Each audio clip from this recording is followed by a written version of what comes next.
GME stock analysis. This is for Thursday. Is it a buy? Morning Friday. Is it a buy or not? I'm breaking down my exact play in this brief and short 1-minute video. And as the only guy in this space has done this for 42,000 videos over 5 years, I've seen what's printing and what's not. I'm not just saying this just to say that I literally have all the proof.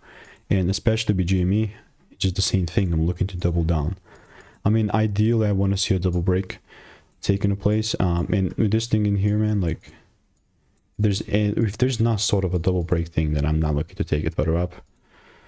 Like, I like the correction that we're having, and maybe we're even going to break the demand zone, which is again totally fine. But as long as there is a double break, I'm Gucci and I'm willing to take it further up. That's it. You know, look at how many freaking GME receipts I've got. 46 results in the Discord. Right, it's not a small amount of number, you know, so that's how, again, at least GME is looking like for me. It's not financial advice. If you want to learn my exact play and all that good jazz, just click the first link in the description. Absolute risk-free. 1,200 people have tried it. You get all the sauce, you know, all the steps, courses, all that good jazz.